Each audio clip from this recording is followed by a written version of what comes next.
First ever factory outlet, Chandanagar, Mukunda Jewelers, opening soon. No making charges.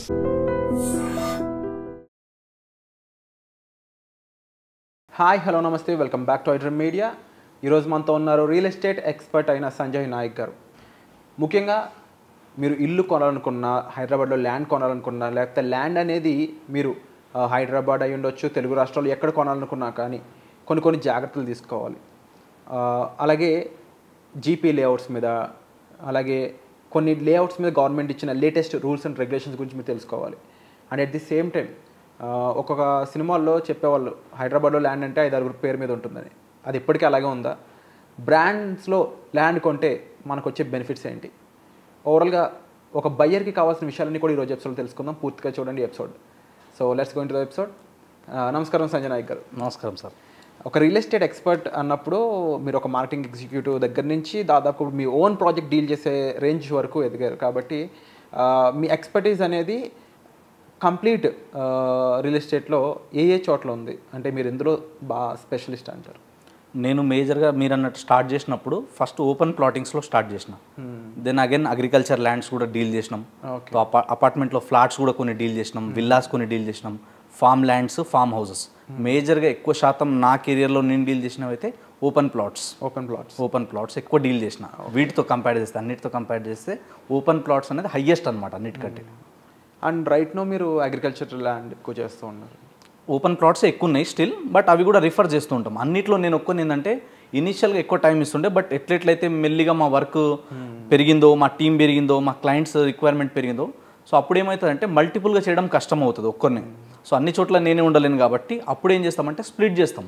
So మా teammates ఉంటారు, మాకున్న network ఉంటారు, so మాకున్న మా పార్ట్నర్స్ ఉంటారు కొందరు. సో వాళ్ళు ఏంటంటే ఒక్కొక్క సెగ్మెంట్లో సెట్ అయి ఉంటారు. అప్పుడు నేను డైరెక్ట్గా సేల్ చేయలేనివి నేను రిఫర్ చేస్తాను వాళ్ళకి. అంటే ఇప్పుడు నాలాగా పర్టికులర్లీ దేంట్లో ఎక్స్పర్ట్స్ ఉంటారో వాళ్ళతో మేము కొలాబరేషన్ అయి ఉంటాం కాబట్టి వాళ్ళు డీల్ చేస్తారు. అట్లా కొన్ని సందర్భాల్లో మేము ఉంటాం, కొన్ని సందర్భాల్లో ఉండం. బట్ మేమున్నా లేకపోయినా వాళ్ళకి ఏదైతే మేము కమిట్మెంట్ ఇస్తామో, ఏదైతే చెప్తామో అవన్నీ కూడా దగ్గరుండి హెల్ప్ చేసే బాధ్యత మాది. ఓకే. సో ఇప్పుడు ఇన్వెస్ట్మెంట్ విషయానికి వస్తే మన ఆడియన్స్లో ఎవరైనా ఒక ల్యాండ్ బై చేద్దాం అని ఫిక్స్ అయితే ఎందులో ఇన్వెస్ట్మెంట్ బెటర్ అంటారు? ఇప్పుడు అగ్రికల్చర్ ల్యాండ్లో బెటరా, లేదంటే కమర్షియల్ ల్యాండ్, ఏది మంచి రిటర్న్స్ ఇస్తుంది అంటారు? రిటర్న్స్ అనేది దానికి సపరేట్ ఉంటుంది. ఒకవేళ మీరు అన్నట్టుగా ప్యూర్లీ ఇన్వెస్ట్మెంట్ అనుకున్నప్పుడు ఎక్కువ శాతం జనాలు ఎక్కడ వెళ్తారంటే అగ్రికల్చర్ ల్యాండ్కి వెళ్తారు. తర్వాత సో అగ్రికల్చర్ కమర్షియల్ అయినా సరే, కమర్షియల్ అనేది దేన్ని బేస్ చేసుకొని గ్రోత్ అవుతుంది అంటే అగ్రికల్చర్ ల్యాండ్ని బేస్ చేసుకొని పెరుగుతుంది. ఇలా హైదరాబాద్లో కూడా మీరు చూసుకుంటే ఒకప్పుడు సిటీ అనేది చాలా చిన్నగా ఉండే. ఎక్కడ వరకు ఉండే సిటీ? ఓఆర్ఆర్ లోపల మాత్రమే సిటీ, అది ఐఆర్ఆర్ లోపల. ఐఆర్ఆర్ అంటే ఇన్నర్ రింగ్ రోడ్ దాటిన తర్వాత నెక్స్ట్ వచ్చేసి ఓఆర్ఆర్ అవుటర్ రింగ్ రోడ్. ఇప్పుడు అవుటర్ రింగ్ రోడ్ దాటి నెక్స్ట్ రీజనల్ రింగ్ రోడ్ వరకు. అంటే ఇంతకుముందు ఉన్న ల్యాండ్స్ అన్ని కూడా అగ్రికల్చర్ ల్యాండ్సే. ఎట్లయితే జనసాంద్రత పెరిగిందో హైదరాబాద్కి, సిటీ అనేది ఎక్స్పాండ్ అయితే పోతుంది. సో ఇది మెట్రోపాలిటన్ సిటీ కాబట్టి ఈ చుట్టుపక్కల ఏరియాలో జనాలు ఎక్కువ వస్తుండడం, ఈ ల్యాండ్కి డిమాండ్ పెరగడం వల్ల ఏమైందంటే ఇక్కడ నుంచి చాలామంది ఏం చేశారు, ఇక్కడ ఒక ఎకరం అమ్ముకొని ఇక్కడ నుంచి దూరం వెళ్ళి 10 ఎకరాలు కొన్నారు, 4 ఎకరాలు కొన్నారు, 5 ఎకరాలు కొన్నారు. సో అప్పుడు ఏమవుతుందంటే ఈ ల్యాండ్తో వచ్చిన డబ్బులతోని ఆ డబ్బులు వేస్ట్ అవ్వకుండా కొందరు ఇల్లు కట్టుకోవడం, కొందరు కార్లు కొనుక్కోవడం, కొందరు బిజినెస్ చేసుకోవడం, మిగిలిన డబ్బు తీసుకెళ్ళి ప్రాపర్టీలో ఇన్వెస్ట్మెంట్ చేయడం. సో ఎప్పుడైనా కానీ ఒక ఏరియా డెవలప్మెంట్ అవుతున్నప్పుడు మనం ఎఫర్ట్ చేయగలుగుతాము, మనం డెవలప్ చేసుకోగలుగుతామంటే చేసుకోవచ్చు. లేదంటే మనం దూరం వెళ్ళి ఇన్వెస్ట్మెంట్ చేసుకోవడం వల్ల ఏమవుతుందంటే అగ్రికల్చర్ ల్యాండ్ అనేది ఏంటంటే కొంచెం తక్కువ ప్రైస్లో వస్తుంది, దూరం వెళ్తే ఎక్కువ ఎక్స్టెండ్ ఉంటుంది. ఎకరాలలో కొనేటప్పుడు గజాలు కాకుండా మనకి ఎక్కువ వస్తుంది కాబట్టి అగ్రికల్చర్ ల్యాండ్లో వెళ్తారు. తర్వాత ఏంటంటే నెక్స్ట్ ఎక్కువ శాతం ఎక్కడ వస్తున్నారంటే ఇప్పుడున్న మార్కెట్లో ఓపెన్ ప్లాట్స్ అన్నిటికంటే ఎక్కువ ఉంది. ఎందుకు ఓపెన్ ప్లాట్స్ ఎక్కువ ఉందంటే అగ్రికల్చర్ ల్యాండ్ మన సిటీలో హైదరాబాద్ నుంచి ఒక 100 కిలోమీటర్ రేడియస్లో మీరు తీసుకుంటే మేజర్గా లేఅవుట్స్ ఇలా 50, 60, 70, 100 కిలోమీటర్ వరకు కూడా వెళ్తున్నాయి. అంటే ఈ ఏరియాలో ఏమైందంటే ఎకరం కొనాలంటే 80 లక్షల నుంచి ఎబో ఉంది ఎకరం వాల్యూ. సో ప్రతి ఒక్కరు 80 లక్షలు ఎఫర్ట్ చేయగలుగుతారా? ఎఫర్ట్ చేయలేనప్పుడు ఏమంటారంటే చిన్న చిన్న బిట్స్ లాగా ఉంటుంది దాన్ని. అంటే ఒక 200 గజాలు, 300 గజాలు వాళ్ళ అఫోర్డబిలిటీని బేస్ చేసుకొని కొంటారు. ఇప్పుడు ఎకరం కూడా కొంటే కూడా ఏంటంటే ఓన్లీ ఎకరం కొనేదానికంటే 5 ఎకరాలు, 10 ఎకరాలు కొనుక్కోవడం బెటర్. ఒక ఎకరమే కొంటే దానికి మనం మళ్ళీ ఫెన్సింగ్ వేసుకోవాలి, ఒక సెక్యూరిటీ గార్డ్ పెట్టాలి, దాన్ని మెయింటైన్ చేసేవాళ్ళు, చూసేవాళ్ళు, కాపలా ఒకరు ఉండాలి, ఇవన్నీ ఉంటాయి. అదే ఓపెన్ ప్లాట్స్ వచ్చేసరికి ఏమవుతుంది, ఇప్పుడు అన్నీ చాలా మీరు అన్నట్టు చాలా బ్రాండ్స్ వచ్చినాయి, చాలా కంపెనీస్ వచ్చినాయి, అన్ని గవర్నమెంట్ అప్రూవ్డ్ లేఅవుట్స్ ఉంటాయి కాబట్టి కబ్జాలు, డబల్ రిజిస్ట్రేషన్లు ఇలాంటివి ఉండవు. ఒకవేళ మీరు అగ్రికల్చర్ ల్యాండ్లో వెళ్ళినా స్టిల్ ఈ రోజు కూడా ఎట్లుంటాయంటే మీరు అక్కడ జస్ట్ ల్యాండ్ ఉంది కానీ ఫెన్సింగ్ వేయకపోతే అక్కడ నుంచి ఇక్కడ నుంచి జరుగుతూ ఉంటారు. ఇంకోటి ఏమవుతుంది, మనం అక్కడ లేకపోతే కొన్ని సంవత్సరాలు అయిన తర్వాత వేరే వచ్చి కబ్జా చేయడము, లేకపోతే ల్యాండ్ వాల్యూ ఎక్కువనా కూడా మనకు వచ్చి కొంచెం దౌర్జన్యంగా చేయడాలు, అన్ని చోట్ల కాదు, ఇంకా స్టిల్ ఉంది, అది 1-2% ఇంకా ఉంది. సో ఇట్లాంటివి జరుగుతుంటాయి అనమాట. అందుకనే ఇన్వెస్ట్మెంట్లో ఏంటంటే అగ్రికల్చర్ ల్యాండ్ కావచ్చు, ఓపెన్ ప్లాట్స్ కావచ్చు, లేదా ఫామ్ ల్యాండ్స్ కావచ్చు, మీరు అన్నట్టు కమర్షియల్ కావచ్చు, దాని డిఫరెన్స్ ఉంటుంది. ఇదే బెస్ట్, ఇది పనికి రావనే ఉండదు. అగ్రికల్చర్ ల్యాండ్లో నేను ఇప్పుడు ఒక 10 లక్షలు ఇన్వెస్ట్ చేశాను అనుకున్నట్లయితే అదే కమర్షియల్ ల్యాండ్ అంతే ఏరియా కమర్షియల్ ల్యాండ్ చూసుకున్నట్లయితే అదే ₹1,00,00,000 ఉండొచ్చు, లేదంటే 50 లక్షలు ఉండొచ్చు. ఇన్ ఫ్యూచర్ ఈ కమర్షియల్ ల్యాండ్ వాల్యూ పెరగదేమో కానీ అగ్రికల్చర్ ల్యాండ్ వాల్యూ పెరిగే ఛాన్స్ ఉంది. ఇదేనా మీరు చెప్తుంది ఓవరాల్గా? అగ్రికల్చర్ ల్యాండ్ వాల్యూ పెరుగుతుంది ఖచ్చితంగా, ఎందుకంటే ఎట్లయితే టైం పోతుందో కంపౌండింగ్ ఎఫెక్ట్ అంటారు దీన్ని. సో కంపౌండింగ్ ఎఫెక్ట్ అనేది టైం పెరిగే కొద్దీ దాని వాల్యూ పెరుగుతుంది. అంటే అక్కడ వచ్చే ఇన్ఫ్రాస్ట్రక్చర్ని బేస్ చేసుకొని, గవర్నమెంట్ తీసుకొచ్చే ప్రాజెక్ట్ని బేస్ చేసుకొని అగ్రికల్చర్ ల్యాండ్ పెరుగుతుంది.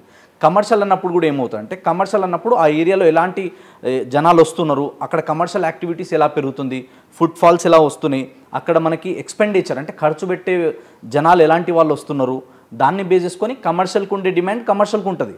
కమర్షియల్ ఏంటంటే మీరు అన్నట్టుగా ఒక ఎకరం భూమికి వచ్చేంత ల్యాండ్ మనకు కమర్షియల్గా రాదు, తక్కువ వస్తుంది. ఇప్పుడు కమర్షియల్లో మీరు ఏదైనా ఒక పెద్ద షాపింగ్ కాంప్లెక్స్లో మీకు ఒక 200-300 స్క్వేర్ యార్డ్ సంబంధించిన ఇప్పుడు మనం ఒక 1000 SFT 2000 SFT కొనాలంటే అక్కడ ఎకరం పెట్టే రేట్కి ఇక్కడ 2-3,000 SFT మాత్రమే వస్తుంది. సో దాంట్లోనే మనం కట్టుకొని ఏదైనా రెంటల్కి ఇచ్చుకోవడమా, మనం ఏదైనా బిజినెస్ పెట్టుకోవడమా అట్లా యూజ్ చేస్తారు. సో కంపారిజన్ అన్నప్పుడు ప్యూర్లీ ఇన్వెస్ట్మెంట్ అన్నప్పుడు, లాంగ్ టర్మ్ ఇన్వెస్ట్మెంట్ అన్నప్పుడు అగ్రికల్చర్కి వెళ్తారు. కొందరు ఏమనుకుంటారు, నాకు రెగ్యులర్గా రెంట్స్ వస్తుండాలి, రెగ్యులర్ ఇన్కమ్ ఉండాలి, ఆల్రెడీ ల్యాండ్స్ ఉన్నాయి అన్నప్పుడు ప్యాసివ్ ఇన్కమ్ కోసం. ఆల్రెడీ ల్యాండ్స్ ఉన్నప్పుడు అంటే ఇప్పుడు ఫర్ ఎగ్జాంపుల్ నా దగ్గర ఒక 4-5 ఎకరాలు ఉన్నాయి ల్యాండ్లు, 4-5 ఎకరాలు ఉంది కదా, ఇంకో ఎకరం ఎందుకు కొనడంలే, అక్కడ ఎకరం ఉంది, దాని వాల్యూ దాన్ని పెరుగుతుంది కదా. ఇప్పుడు నేను ఏదో జాబో బిజినెస్ చేస్తున్నా, సో నాకు రెగ్యులర్ ఇన్కమ్ రొటేషన్ లాగా ఉండాలంటే ఇంకొక సైడ్ ఇన్కమ్ సోర్స్ ఉండాలి. ఆ సైడ్ ఇన్కమ్ సోర్స్ ఉన్నప్పుడు ఏం చేస్తాను నేను, నాకు కొంచెం ఫ్రీ అవుతుంది కదా. అప్పుడు నేనేం చేస్తా, ఒక కమర్షియల్ యాక్టివిటీస్లో కమర్షియల్లో పెట్టిన అనుకోండి, నాకు రెగ్యులర్ ఇన్కమ్ కనిపిస్తుంది. అగ్రికల్చర్లో రెగ్యులర్ ఇన్కమ్ కనిపించదు కదా, అమ్మినప్పుడు కొన్నప్పుడు కనిపిస్తుంది, లేదా దాని నుంచి వచ్చే మనకి ఏదైనా పంటలు వేసుకున్నప్పుడు, కౌలుకి ఇచ్చినప్పుడు, ఏదైనా డెవలప్మెంట్కి ఇచ్చినప్పుడు డబ్బులు ఉంటాయి. సో అగ్రికల్చర్ ల్యాండ్ ఏంటంటే మనకు ఒకటి ఉంది అని భరోసా ఉంటుంది. ఇట్లా కమర్షియల్లో వెళ్ళినప్పుడు ఏమైతే మనీ రొటేషన్కి, మనకి డబ్బు నుంచి డబ్బు పుట్టించుకోవడానికి కమర్షియల్లోకి వెళ్తాం. నేను ఒక ఇన్వెస్ట్మెంట్ చేస్తున్నాను ల్యాండ్ మీద అనుకున్నప్పుడు, నాకు 10 సంవత్సరాల్లో ఒక మంచి రిటర్న్ కావాలి అనుకున్నట్లయితే మరి అప్పుడు అగ్రికల్చర్ ల్యాండ్ బెటరా, కమర్షియల్ ల్యాండ్ బెటరా? డిపెండ్స్ అది.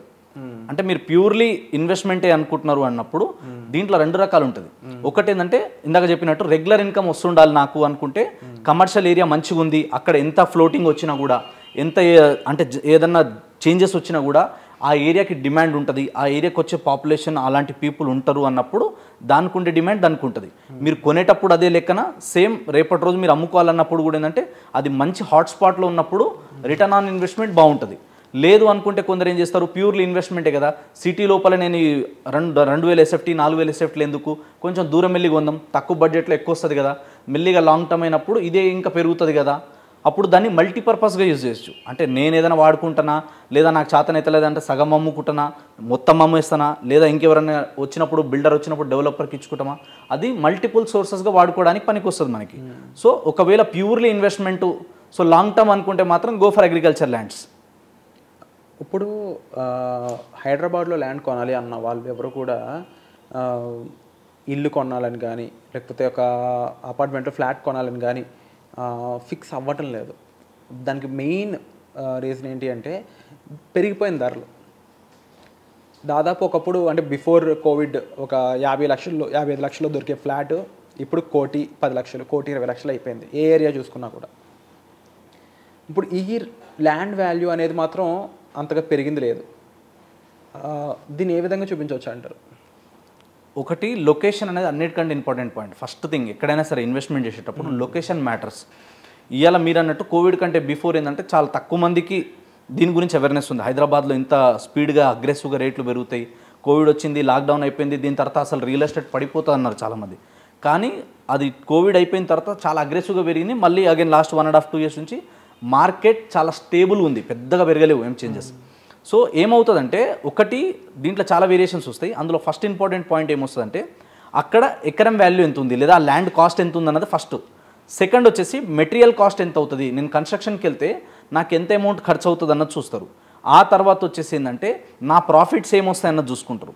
తర్వాత దీన్ని బ్రాండింగ్కి మార్కెటింగ్కి స్టూడెంట్స్ XYZ ఖర్చులు ఉంటాయి. ఇంకా ఇవన్నీ పోయిన తర్వాత ఎండ్ నేను ఏం ప్రైస్ పెడితే కస్టమర్కి నేను ఇవ్వగలిగితే నేను ప్రాఫిట్లో ఉంటా, సేఫ్ సైడ్ ఉంటా. ఎవరైనా అదే చూసుకుంటారు ఫస్ట్, ఎనీ బిజినెస్ మ్యాన్. అది చూసుకున్న తర్వాత మాత్రమే బయట ఒక ప్రైస్ అనేది పెడతారు. సో అంతకన్నా తక్కువ అమ్మడానికి ఆప్షన్ లేదు. ఇప్పుడు మార్కెట్లో కూడా ఏంటంటే చుట్టుపక్కల కంపేర్ చేస్తారు వాళ్ళు, అక్కడ మనకి ఏం ప్రైస్కి వచ్చింది, ఆ ఏరియాకి డిమాండ్ ఉందా లేదా, ఇవన్నీ పారామీటర్ చెక్ చేసుకున్న తర్వాతనే మీరు అన్నట్టుగా ఒక ప్రైస్ పెట్టి అమ్ముతారు. లేదు అంత ఎఫర్ట్ చేయలేము మనం అనుకున్నప్పుడు ఏంటంటే కొందరు ఏదైనా నీడ్ ఉండి ఆల్రెడీ ఉన్న ఇల్లుని అమ్మేసే వాళ్ళు చాలామంది ఉంటారు, ఫ్లాట్స్ అమ్మేసే వాళ్ళు, రీసేల్ దొరుకుతుంది కొన్ని. సో అట్లా రీసేల్ ఫ్లాట్స్లో రీసేల్ దాంట్లో మీకు కొంచెం ప్రైస్ తక్కువ ఉంటుంది.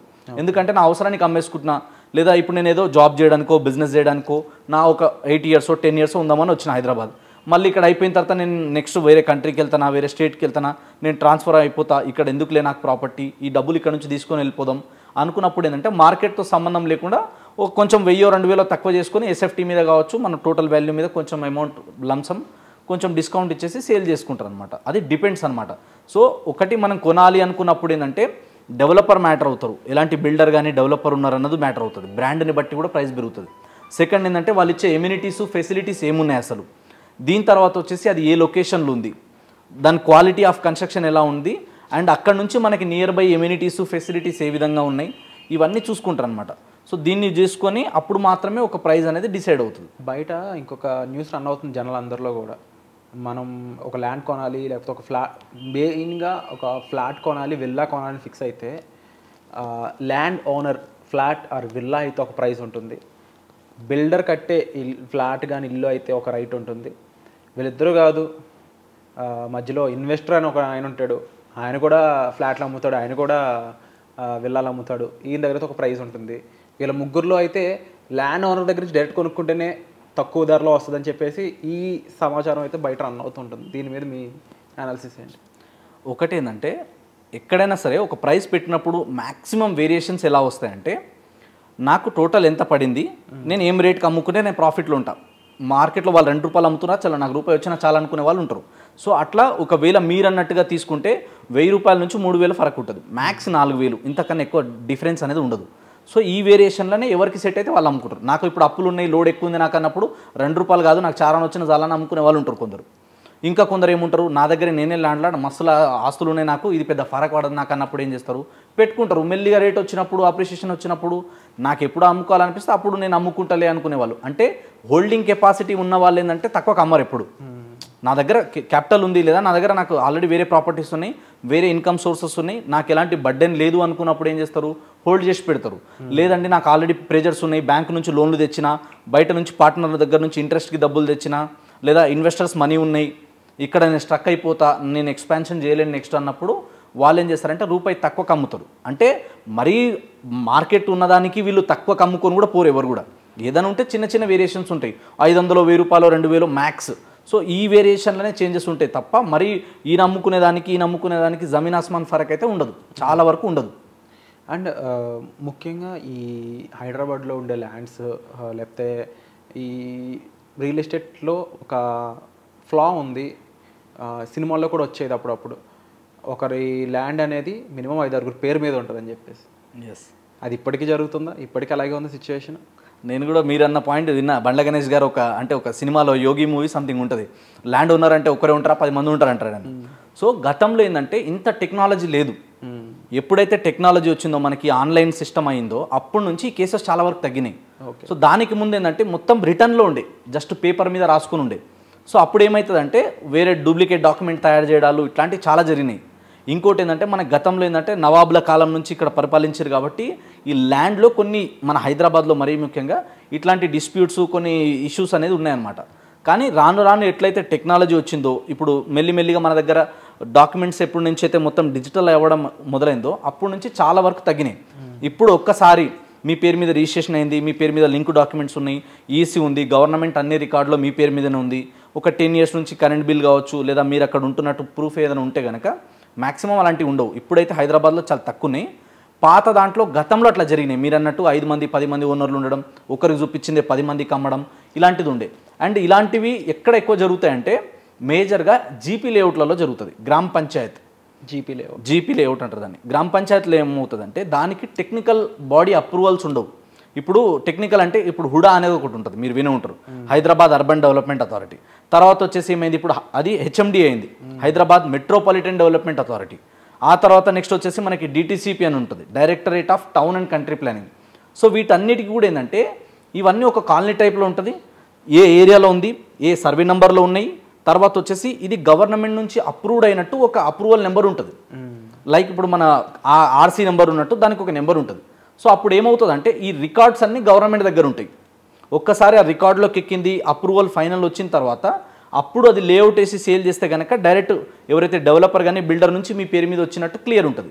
కానీ జీపీ లేఅవుట్లు ఏంది, 4 రాళ్ళు పాతేసి ఇది ప్లాట్ ఫర్ సేల్ అని పెట్టి అమ్మేస్తారు. సో దాంట్లో ఏమవుతుందంటే దానికి టెక్నికల్ అప్రూవల్స్ ఉండవు, రోడ్లు, ఎలక్ట్రిసిటీ, డ్రైనేజ్ ఇవేమి ఉండవు. ఇవన్నీ కూడా ఎవరు ఇస్తారు, గవర్నమెంట్ ఇస్తారు. ఎప్పుడు ఆ జీపీ లేఅవుట్లో కనుక మనం agriculture to non agriculture convert చేసి దాని తర్వాత దానికి సంబంధించిన ఎల్ఆర్ఎస్ పే చేయాలి, ల్యాండ్ రెగ్యులరైజేషన్ స్కీమ్ అంటారు. సో ఆ అమౌంట్ ఏదైతే గవర్నమెంట్ ఒక అమౌంట్ చెప్తుంది, ఆ ఏరియాని బట్టి అక్కడ ఉన్న మార్కెట్ వాల్యూని బేస్ చేసుకొని ఒక పర్సంటేజ్ ఆఫ్ అమౌంట్ చెప్తుంది. ఇప్పుడు రీసెంట్గా మనం తెలంగాణ గవర్నమెంట్లో తీసుకుంటే రేవంత్ రెడ్డి గారు ఏమన్నారంటే టోటల్ వాల్యూ మీద 14% అన్నారు. ఆ మార్కెట్ వాల్యూ ఫర్ ఎగ్జాంపుల్ ఇప్పుడు గజం వాల్యూ 1000 రూపాయలు ఉందనుకుందాం, 1000 రూపాయల మీద 14% మనం ఎల్ఆర్ఎస్ పేమెంట్ చేయాలి. దాంట్లో కూడా ఏంటంటే ఒక 1 మంత్ టైం పెట్టారు ఆల్రెడీ, ఫస్ట్ అది అయిపోయిన తర్వాత ఇప్పుడు నెక్స్ట్ మంత్ కూడా ఎక్స్టెండ్ చేస్తారు. ఈ మంత్ ఎండింగ్ లోపు మొత్తం అమౌంట్ పే చేసుకుంటే మీరు టోటల్ అమౌంట్ మీద 25% డిస్కౌంట్ వస్తుంది మళ్ళీ. ఓకే. సో అది పే చేసుకుంటే ఏమవుతుంది అంటే రెగ్యులరైజ్ అయిపోతుంది. మీరు ఇన్ని సంవత్సరాల నుంచి ఇక్కడ ఉంటున్నారు లేదా ఈ ఏరియాలో మీరు ఇల్లు కట్టుకొని ఉండాలన్నప్పుడు ఆ లేఅవుట్ రెగ్యులరేషన్ స్కీమ్లో మీరు డబ్బులు కట్టుకుంటే ఏమవుతుందంటే గవర్నమెంట్ మీకు ఎమ్యూనిటీస్ ఇస్తుంది. లైక్ ఇప్పుడు అక్కడ మీకు రోడ్ కావాలి, కంపల్సరీ రోడ్ వేస్తుంది, ఎలక్ట్రిసిటీ లైన్ కావాలి, ఎలక్ట్రిసిటీ ఇస్తుంది, వాటర్ కనెక్షన్ ఇస్తుంది, అట్లా మీకు ఒక ఇంటి నెంబర్ ఇస్తుంది. సో అట్లా ఇవన్నీ ఫెసిలిటీస్ మీకు ప్రొవైడ్ చేయాలంటే ఖచ్చితంగా గవర్నమెంట్కి మీరు ట్యాక్స్ పే చేయాలి. ఆ ట్యాక్స్ పే చేసేది ఫస్ట్ ఏముంది, ఎల్ఆర్ఎస్. తర్వాత మనం ఒకవేళ ఎల్ఆర్ఎస్ కట్టకపోతే ఏమవుతుందంటే బీఆర్ఎస్ అనేది ఉంటుంది, బిల్డింగ్ రెగ్యులరైజేషన్ స్కీమ్ అంటారు దాన్ని. ఓకే. సో అప్పుడు ఏమవుతుంది, నేను ఈ ఏరియాలో అప్పుడు ల్యాండ్ కొన్నా, నా దగ్గర ఈ డాక్యుమెంట్స్ ఉన్నాయి, నేను ఇప్పుడు పర్మిషన్ కోసం వచ్చినా, నాకు ఇల్లు కట్టుకోవాలి అంటే ఆ ఏరియాని బట్టి అక్కడ ఉన్న గజాలను బట్టి 1 G+1 G+2 G+3 వాళ్ళు డిసైడ్ చేస్తారు. ఇక్కడ ఇంతవరకు కట్టుకోవచ్చు, ఇంతవరకు కట్టుకోవడానికి ఎలాంటి ఇబ్బంది లేదు అన్నప్పుడు వాళ్ళు మనకి ఎన్ఓసి క్లియర్ చేస్తారు. అప్పుడు ఆ అమౌంట్ పే చేసుకున్న తర్వాత మనకు క్లియర్ అయిపోతుంది, అప్పుడు మనం కట్టుకోవచ్చు, ప్రాబ్లం ఏమి ఉండదు. కానీ ఇవి లేకుండా పాత జీపీ లేఅవుట్లు అక్కడ ఏదో ఎన్ని సంవత్సరాల నుంచి పడి ఉందన్నప్పుడు కొందరు ఏం చేస్తారంటే దాన్ని రాతోరాత్ క్లీన్ చేసేసి డూప్లికేట్ కాగితాలు సృష్టించి అట్లాంటి గతంలో జరిగినాయి. ఇప్పుడైతే చాలా తక్కువ అట్లాంటివి లేవు. అంటే సంజయ్ నాయక్ గారు, ఇప్పుడు ఇన్ని రూల్స్ అండ్ రెగ్యులేషన్స్ ఉన్నాయి కదా, ఒక ఇల్లు కట్టుకోవాలనుకున్నా, ఒక ల్యాండ్ కొనాలన్నా కూడా రీసెంట్గా కొంతమంది అలాగే ఇల్లు కట్టుకున్నారు, ల్యాండ్ కొనుక్కున్నారు అన్న జరిగినాయి. కానీ హైడ్రా అనేది వచ్చి ఇప్పుడు ఇదేమీ చెల్లవు అని చెప్పేసి ఆ ఇల్లు అన్నీ కొట్టేసింది. మరి ఇలాగే ఇన్ ఫ్యూచర్ జరిగే ఛాన్సెస్ ఉన్నాయి? అసలు ఎలాంటి ల్యాండ్లు గవర్నమెంట్ అప్రూవల్ ఇచ్చింది? ఇప్పుడు వీళ్ళు కట్టుకున్నది కూడా ఒకప్పుడు గవర్నమెంట్ అప్రూవల్ ఇచ్చిన ల్యాండ్సే కదా, మరి దీనికి ఎవరు బాధ్యులు? ఇది గవర్నమెంట్ చెప్పాల్సింది. ఎందుకంటే మీరు అన్నట్టు చాలా ఇంపార్టెంట్ పాయింట్ ఇది. అప్రూవల్స్ ఇచ్చినాకనే మీరు అన్నట్టుగా నాలాంటి రియల్ ఎస్టేట్లో చాలామంది ఉంటారు, పెద్ద పెద్ద వాళ్ళు ఉంటారు, ఇంకా లీగల్ ఒపీనియన్ తీసుకున్నాకనే ఆ ఏరియా బాగుంటుంది, అక్కడ డాక్యుమెంట్స్ అన్నీ క్లియర్ ఉన్నాయి అనుకున్నప్పుడే ఒక పర్మిషన్ ఇచ్చిన తర్వాతనే ఒకరు వచ్చి ఇల్లు కట్టుకున్నారు, లేదా ఇల్లు కట్టుకుని ఉన్న ఇల్లుని కొనుక్కున్నారు. కానీ హైడ్రా అనేది ఏంటంటే రాతోరాత్ వచ్చి ఏం ఇంటిమేషన్ ఇవ్వకుండా వస్తున్నాము, కూలగొడుతున్నామని ధన కూల్చేసరికి ఇది మార్కెట్లో చాలా నెగిటివ్ పోయింది. ఇది అంటే ఒక గవర్నమెంట్ మీద రాకూడనంత ఒకటే నెగిటివ్, ఒకటే దెబ్బకు వచ్చేసింది. ఎందుకు అంటే హైడ్రా అనేది. ఇంకోటి ఏంది, కొట్టిందల్లా మిడిల్ క్లాస్ వాళ్ళే, పెద్దవాళ్ళని చూసుకుంటే వేళ్ళ మీద లెక్క పెట్టవచ్చు మనం. అట్లాంటిది అయినా అని చెప్పి ఇది కొంచెం నెగిటివ్ పోయింది. అంటే ఇప్పుడు ఆ సినారియోలో మరి ఇప్పుడు నష్టపోయాల్సింది ఎవరు? నిజానికి నష్టపోయింది ఏంటంటే జనాలే, అంటే ఎవరైతే కామన్ మ్యాన్ ఉన్నారో వాళ్ళే నష్టపోయారు. కానీ దీనికి ఏంటంటే యాక్చువల్ ప్రొసీజరు అది ఎవరు అమ్మిరు, దానికి అప్రూవల్స్ ఎవరిచ్చారు, మరి దానికి లోన్లు తీసుకున్నారు, లోన్లు ఇచ్చిన బ్యాంకులు ఉన్నాయి. సో ఈ అంత ప్రొసీజర్ అంతా చూసుకొని చేయాల్సింది ఏంటంటే అక్కడ ఏంటంటే ఆ నాలాలు ఏవైతే ఉన్నాయో ఈ హైడ్రా అనేది వచ్చింది ఏంటంటే ఇంతకుముందు కూడా ఉండే హైడ్రా కంటే పేరు వేరేది ఉండే. ఏదైతే మనకి అనాథరైజ్డ్ లేఅవుట్స్ కానీ ఏవైతే చెరువుల దగ్గర కుంటల దగ్గర 2 జోన్స్ ఉంటాయి, ఒకటి బఫర్ జోన్, ఇంకోటి ఎఫ్టీఎల్. ఎఫ్టీఎల్ ఏంటంటే ఒక చెరువు లిమిట్ వరకు ఉంటుంది, ఇంతవరకు నిండొచ్చు ఇది అన్నప్పుడు ఇదంతా కూడా ఏమవుతుంది, ఎఫ్టీఎల్ ఫుల్ ట్యాంక్ లెవెల్ అంటారు దాన్ని. ఆ లెవెల్ దాటిన తర్వాత కూడా ఏంటంటే ఇమీడియట్గా కట్టుకోవద్దు మళ్ళీ, ఎందుకంటే మళ్ళీ రేపటి రోజున వరదలు వచ్చినా నీళ్ళు ఎక్కువ వచ్చినా మళ్ళీ చుట్టుపక్కల కొంచెం ఏరియా డ్యామేజ్ అవ్వచ్చు అని చెప్పేసి అక్కడ నుంచి అగైన్ 30 మీటర్స్ నుంచి ఎబో ఉంటుంది, 9 మీటర్ మినిమం. సో అక్కడ నుంచి 30 మీటర్స్ 300 మీటర్ డిఫరెంట్ ఉంటుంది. సో అట్లా ఆ ఏరియా వరకు కట్టుకోవద్దు, అది దాటిన తర్వాతనే కట్టుకోవాలని రూల్స్ అనమాట. కానీ గతంలో ఏంటంటే చాలామంది తెలియక ఆ చెరువులు పాతబడ్డాయి, మూసుకుపోయినాయి, వర్షాలకు లేవు, కరువు కటాకాలు వచ్చినాయి, అక్కడ ఏం లేదు కదా ఇప్పుడు అని చెప్పి కట్టుకున్నారు. కానీ ఇవన్నీ క్లియర్గా చూడకుండానే గవర్నమెంట్ ఒక డెసిషన్ తీసుకోవడం, అది జనాల్లోకి వెళ్ళిపోవడం, జనాలకు చాలామంది మిడిల్ క్లాస్ వాళ్ళకి ఎఫెక్ట్ అవ్వడం అనేది జరిగింది. సో ఇప్పుడు కొత్తగా రూల్స్ వచ్చినాయి మళ్ళీ దాని గురించి. అంటే గతంలో లేవు, వచ్చి కూలగొట్టిరు. ఫస్ట్ కూలగొట్టిన తర్వాత ఇప్పుడు రూల్స్ చెప్తున్నారు. మినిమం ఇప్పుడు 200 మీటర్ల దూరం ఉండాలని చెప్పారు కొత్తగా. ఇంకొకటి ఏంటంటే ఎక్కడైనా సరే ఒక అవేర్నెస్ కూడా పెరిగింది దీనివల్ల. ఒకటి ఏంటంటే మీరు చెరువుల దగ్గర, కుంటల దగ్గర, నాలాల దగ్గర ఎప్పుడైనా సరే కానీ కొంచెం డిస్టెన్స్లోనే కొనాలి, దగ్గర కొనొద్దు. అది ఈ రోజు కాకపోయినా రేపైనా ప్రాబ్లమే. ఇంకొక ప్రాబ్లం ఏంటంటే ఎక్కడైతే హై టెన్షన్ వైర్స్ ఉంటాయో, పెద్ద పెద్ద లైన్స్ ఉంటాయి కదా, వాటికి దగ్గర కూడా కొనొద్దు. దానికి దగ్గర కూడా బఫర్ జోన్స్ ఉంటాయి. అంటే ఆ ఏరియా నుంచి మినిమం 33 ఫీట్లు 60 ఫీట్ల రోడ్స్ ఉంటాయి మినిమం. ఆ డిస్టెన్స్ వదిలిన తర్వాతనే కట్టుకోవాలి. ఇదొక రూల్స్ ఉంటాయి. దీని తర్వాత వచ్చేసి ఏంటంటే గ్రౌండ్కి అంత స్ట్రెంత్ లేనప్పుడు కూడా అలాంటి ఏరియాలలో కొనొద్దు. అట్లా డిఫరెంట్ ప్యాటర్న్స్ ఉంటాయి దీంట్లో కూడా. ఇన్వెస్ట్మెంట్ చేసే ముందు, ప్రాపర్టీ కొనే ముందు. మీరు ఒక పాయింట్ చెప్పారు, గ్రౌండ్కి అంత స్ట్రెంత్ అనేది. యూజువల్లీ ఒక బిల్డింగ్ కట్టే వరకు కూడా కొనుక్కునే వాడికి ఏం తెలియదు. కట్టేసాక వాడు కొందామని వచ్చినప్పుడు కూడా వాడు ఏం చెక్ చేయడం నాకు తెలిసి గ్రౌండ్ సంబంధించిన విషయాలు అయితే. మీరు చెప్పిన మిగిలిన ప్రీవియస్వి ఇంత దూరంలో ఉందా, దీని దగ్గరలో లేదా అనేది మనం చెక్ చేసుకోవచ్చు, మనకు తెలిసిన వాళ్ళ ద్వారా చెక్ చేయించవచ్చు. బట్ గ్రౌండ్ స్ట్రెంత్ అనేది నాకు తెలిసి ఏ బయ్యర్ కూడా, అంటే ఒక ఇల్లు కొనుక్కునే సామాన్య మధ్యతరగతి ప్రజలు లేకపోతే అబవ్ మిడిల్ క్లాస్ వాళ్ళు చెక్ చేయకపోవచ్చు. ఇన్ ఫ్యూచర్ అలాగే అదే కారణం చేత ఒక హైడ్రా వచ్చి ఇల్లు కొట్టేసింది అనుకుందాం, మరి అప్పుడు ఆ బయ్యర్ ఆ ఇల్లు కొనుక్కునేవాడు ఎవరిని అడగాలి? ఇప్పుడు గవర్నమెంట్ ఒక క్లియర్ తెచ్చింది. గవర్నమెంట్ హైకోర్టు నుంచి కూడా మనకు కొన్ని రూల్స్ అండ్ రెగ్యులేషన్ ఏమొచ్చిందంటే ఏదైనా సరే ఒకటి చేసే ముందు క్లియర్గా ముందు ఇంటిమేషన్ ఇవ్వాలి. ఇంటిమేషన్ ఇవ్వకుండా చేసేస్తే ఏంటంటే అల్టిమేట్గా మనం గతం నుంచి కూడా చూస్తున్నాం, వీక్ ఎవరైతే ఉంటారో వాళ్ళకే దెబ్బ పడుతుంది. సో ఎప్పుడైనా మనం ఏం చేయాలంటే మీరు అన్నట్టుగా అక్కడ మనం ఒక ప్రాపర్టీ ఎక్కడైనా కొనేటప్పుడు ఒక విషయం మీరు గుర్తుపెట్టుకోవాలి. ప్రతి ఒక్క ఎవరైతే వ్యూవర్స్ ఉన్నారో వాళ్ళకు కూడా చెప్తున్నా, మీరు కొనే వాళ్ళు ఉన్నప్పుడు, మీరు కొంచెం డబ్బులు కట్టినప్పుడు మీరు ఏ డాక్యుమెంట్ అడిగినా ఇస్తారు. డెవలపర్ కావచ్చు, బిల్డర్ కావచ్చు. ఇస్తలేరంటే దొంగలు సింపుల్గా. ఎందుకంటే ఇది ఒక మెయిన్ పాయింట్ అందరూ అడ్రస్ చేయాల్సింది. ఎందుకంటే మీరు ఎనీ బిల్డర్ తీసుకోండి, నాకు కొన్ని 100 మంది తెలుసు పెద్ద బిల్డర్స్. ఇప్పుడు నా దగ్గర క్లియర్ ప్రాపర్టీ ఉన్నప్పుడు నా డాక్యుమెంట్ మీకు చూపించడానికి నాకేం ప్రాబ్లం ఏం లేదు కదా. క్లియర్గా ఉంటుంది. ఏదైనా మీకు ప్రాబ్లం వస్తే ఏదైనా దానికి సొల్యూషన్ ఏందన్నది కూడా చెప్తారు. అవునండి మీకు లింక్ డాక్యుమెంట్ కావాలా, ఇస్తారు. తర్వాత వచ్చేసి మీ గ్రౌండ్ సంబంధించిన రిపోర్ట్ తీసుకున్నారా, ఈ పర్మిషన్ తీసుకున్నారంటే పర్మిషన్స్ అండ్ అప్రూవల్ కాపీస్ ఇస్తారు. ఎందుకు ఇయ్యరు? ఎవరైనా ఇస్తారు ఖచ్చితంగా. ఇవి మనం చెక్ చేసుకోవాలి. ఇంకోటి ఏంటంటే డెవలపర్ బిల్డర్ కూడా మ్యాటర్ అవుతుంది. వాళ్ళ రెప్యుటేషన్ ఎట్లుంది. ఈయన ఇప్పుడు మనం చాలా వరకు ప్రాజెక్టులు చూసినప్పుడు ఎట్లుంటాయి తెలుసా, రంగురంగుల జెండాలు ఉంటాయి, చక్కాచక్ రంగు డంగు ఉంటాయి. వెంచర్లు వేసేటప్పుడు, ప్రాజెక్ట్ స్టార్ట్ చేసేటప్పుడు ఆ 3Dలు పెట్టేసి ఆ డెమో హౌసెస్ కొన్ని ఉంటాయి, డెమో మోడల్వి కొన్ని ఉంటాయి. అవి వేసినప్పుడు మాత్రం ఒక రేంజ్లో ఉంటాయి 3D యానిమేషన్స్ అన్నీ. యానిమేషన్లు వచ్చినాక హీరోయిన్లు వచ్చి, కొంతమంది సెలబ్రిటీలు వచ్చి, కొందరు యాంకర్లు వచ్చి ఇది బాగుంటుంది కొనుక్కో, అది బాగుంటుంది కొనుక్కో అని తొందరపడితే ఇట్లాంటివి జరుగుతాయి. అంటే నచ్చదు ఇది, బట్ ఫ్యాక్ట్ ఇది. ఎందుకంటే మీరు ప్రాపర్టీ కొంటున్నప్పుడు ఏంటంటే మస్ట్ అండ్ షుడ్ ఇదని కలవాలి. ఇప్పుడు ఒకటి లీగల్గా ఎవరైతే ఎక్స్పర్ట్ ఉంటారో వాళ్ళని కలవాలి. నెక్స్ట్ వచ్చేసి రియల్ ఎస్టేట్ ఎక్స్పర్ట్లను కలవాలి. ఎందుకంటే మీరు ఒక ప్రాపర్టీ కొంటున్నారు అంటే మీరు ఎన్నో సంవత్సరాలు దాచుకున్నా, మీరు రూపాయి కష్టపడి మీరు మీ ఇష్టాలన్నీ చంపుకొని మీరు చాలా విషయాల్లో కాంప్రమైజ్ అయిపోయి మీ ఫ్యూచర్ కోసం మీరు ఒక్కొక్క రూపాయి దాచిపెట్టుకొని ఒక ప్రాపర్టీ కొనాలనుకుంటున్నారు. అలాంటి ప్రాపర్టీ కొనాలనుకున్నప్పుడు ఏంటంటే మీరు డైరెక్ట్ వెళ్ళి కొనేదానికన్నా ఒక ఎక్స్పర్ట్ సలహాలు తీసుకుంటే ఏమవుతుందంటే గ్రౌండ్ రియాలిటీ తెలుస్తుంది. ఆ ఏరియాకి ఆ దమ్ముందా లేదా, ఆ బిల్డర్ మంచోడా కాదా, వాళ్ళ దగ్గర కొంటే సేఫ్టీ ఉంటుందా లేదా, వాళ్ళ దగ్గర కొంటే మనకి అప్రిషియేషన్ ఏమైనా రావడానికి స్కోప్ ఉందా లేదా, రేపు రీసేల్కి ఎలా ఉంటుంది, వాళ్ళు ఇచ్చే ఎమ్యూనిటీస్ ఏమున్నాయి, బెనిఫిట్స్ ఏమున్నాయి, వీళ్ళు గతంలో వేసిన ప్రాజెక్ట్స్ ఏమున్నాయి, అక్కడ లీగల్గా ఏమైనా ఇష్యూస్ ఉన్నాయా, ఇవన్నీ తెలుస్తాయి. ఇప్పుడు ఎవరైనా సరే అమ్ముకునేటప్పుడు అన్నీ నాయి మంచిగా ఉన్నాయి అంటారు, కానీ దాని ప్రాబ్లమ్స్ అన్ని బయట చెప్పుకోరు కదా ఎవరైనా సరే. సో ఆ ప్రాబ్లమ్స్ అన్ని ఎవరికి తెలిసి ఉంటాయంటే ఆ గ్రౌండ్లో ఆ ఏరియాలో వర్క్ చేసే వాళ్ళకి ఐడియా ఉంటుంది. కాబట్టి దాంట్లో పనిచేసే వాళ్ళు, దాంట్లో ఎక్స్పీరియన్స్ ఉన్న వాళ్ళకి వాళ్ళ నుంచి సజెషన్ తీసుకోవాలి. వాళ్ళు అదే వర్క్లో ఉంటారు, లీగల్గా అన్నీ చెక్ చేసుకుంటారు, ఆ ఏరియాకి ఆ పొటెన్షియల్ ఉందా లేదా తెలుసుకుంటారు, అక్కడ గ్రౌండ్ రియాలిటీ ఏముంది, రేపు ఏ విధంగా ఈ ఏరియా మారబోతుంది, ఇక్కడ గ్రోత్ అవ్వడానికి ఎలాంటి స్కోప్ ఉన్నాయి, ఇవన్నీ డీటెయిల్గా వాళ్ళ దగ్గర ఉంటాయన్నమాట. అందుకనే మనం ఎప్పుడు కూడా ఏంటంటే ఓన్లీ అడ్వర్టైజ్మెంట్లను చూసి, ఓన్లీ హోర్డింగ్లను చూసి తొందరపడిపోయి ఆ ఫోమో మోడ్లోకి వెళ్ళిపోయి కొనిపోవద్దు మనం. ఫియర్ ఆఫ్ మిస్సింగ్ అవుట్ అంటారు కదా, అట్లా కాకుండా ఏదన్నా సరే ఒక ప్రాపర్టీ కొనేటప్పుడు లీగల్గా ఎంక్వైరీ చేయడంలో తప్పు లేదు. మీరు ఎన్నో రూపాయలు మీరు ఖర్చు పెట్టి మీ జేబు నుంచి డబ్బు పెడుతున్నప్పుడు అడగకుండా కొనొద్దు. నేను కూడా కస్టమర్లకు ఏంటంటే నాకు ఎవరైతే ఎక్కువ క్వశ్చన్లు అడుగుతారో, ఎవరైతే ఎక్కువ డౌట్లు అడుగుతారో ఐ లైక్ దెమ్. అమ్మయ్య డౌట్లు ఎక్కువ అడుగుతున్నాడంటే కొనే వ్యక్తి ఆయన. డౌట్లు అడగట్లేదు అంటే కొన్నిసార్లు డౌట్ వస్తుంది. ఎక్కువ డౌట్లు ఎవరు అడుగుతారు, ఎందుకంటే నేను డబ్బులు పెడుతున్నా, నా డబ్బులు సేఫా కాదా, డబ్బు అంటే ఒక ధైర్యం. అలాంటిది నేను ఎన్నో సంవత్సరాలు కష్టపడి నేను లోన్లు తెచ్చుకొని మీ దగ్గర డబ్బు పెడుతున్నా అంటే ఇది సేఫ్టీ ఉంటుంది, సెక్యూరిటీ ఉంటుంది అన్న నమ్మకం నేను ఇవ్వకపోతే అది రాంగ్. అది కాబట్టి ఆ నమ్మకం వచ్చిన తర్వాతనే ఎవరైనా సరే వెళ్ళి ఇన్వెస్ట్మెంట్ చేయాలి. ఇది నా పర్సనల్ ఎక్స్పీరియన్స్. సో మీరు ఇన్ని చెప్పాక కూడా ఇంకా కొన్ని నేను వింటూ ఉన్నాను అనమాట రియల్ ఎస్టేట్ మోసాలు అనే దాంట్లో. ఏంటి అంటే రూపాయికి మీరు ల్యాండ్ ఇస్తారు ఎవరికైనా? రూపాయికి ల్యాండ్ ఇయ్యరు, మీరు ఇవ్వరు. కొన్ని బ్రాండ్స్ రూపాయికి ల్యాండ్ అని చెప్పేసి ప్రమోషన్ చేస్తున్నాయి, దాని మీద మీ స్పందన? అంటే అది ఏ బ్రాండ్ నాకు తెలియదు, బట్ ఎట్లాంటి జిమ్మిక్స్ ఉంటాయి అన్నది కొన్ని చెప్తా. ప్రోటోకాల్ ప్రకారం అన్ని చెప్పలేను నేను కూడా, కొన్ని చెప్తా.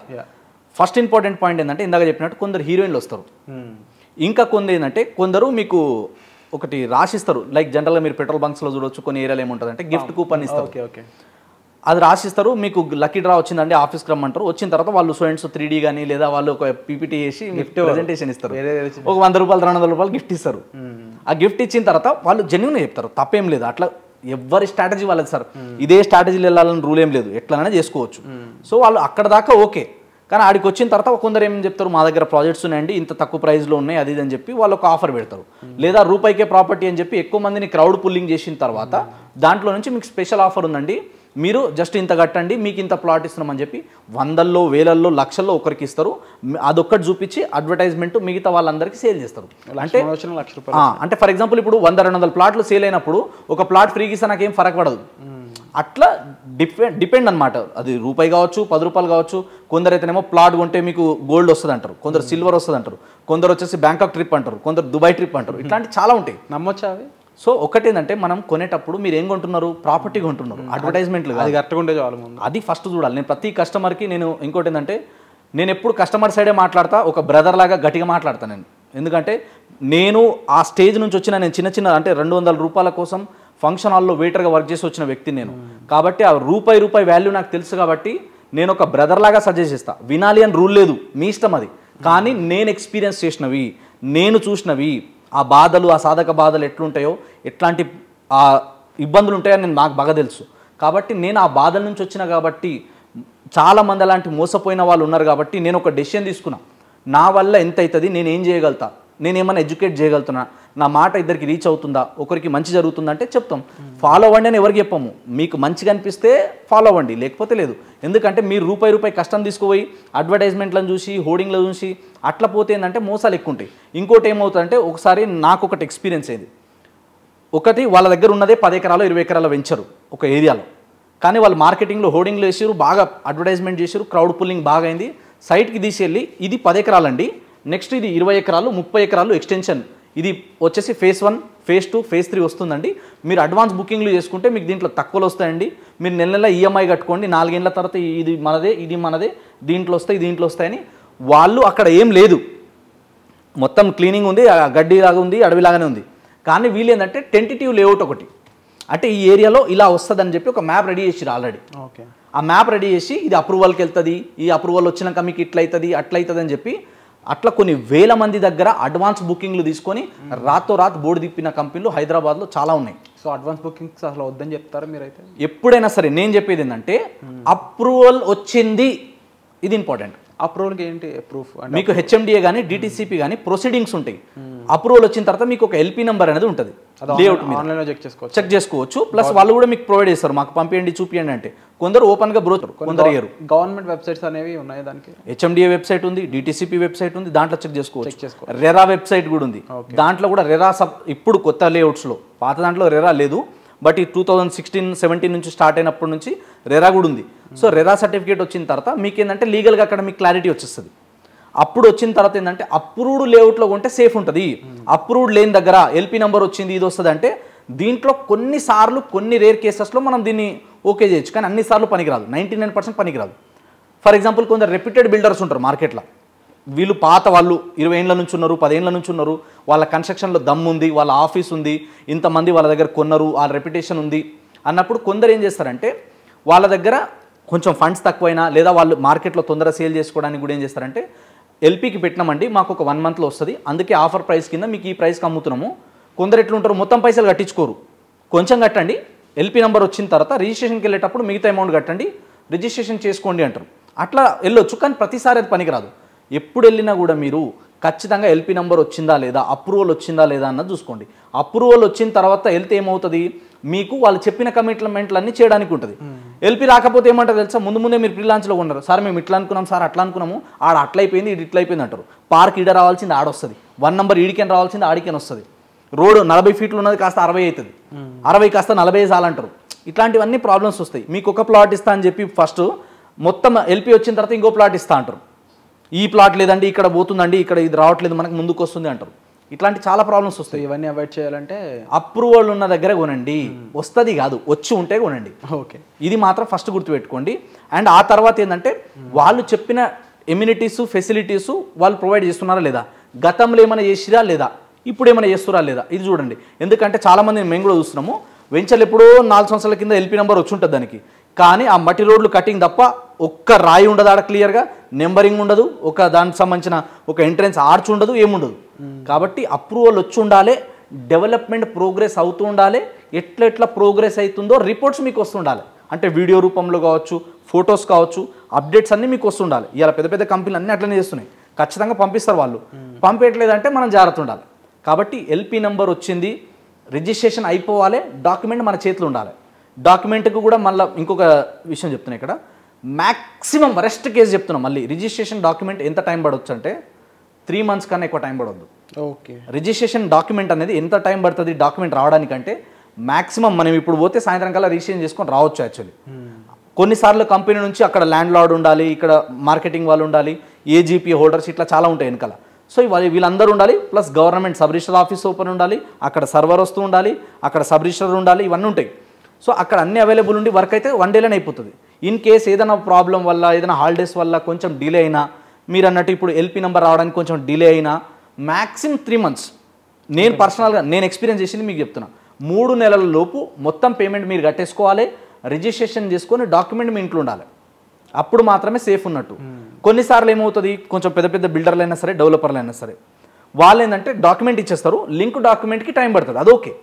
అంటే లింక్ డాక్యుమెంట్స్ అంటే సార్ ఇది పెద్ద లేఅవుట్ కదా, మొత్తం స్పైరల్ బెండింగ్ చేస్తాం, లేదంటే ఒక బుక్ లాగా రెడీ చేసి ఇస్తాం, అది రావడానికి టైం పడుతుంది.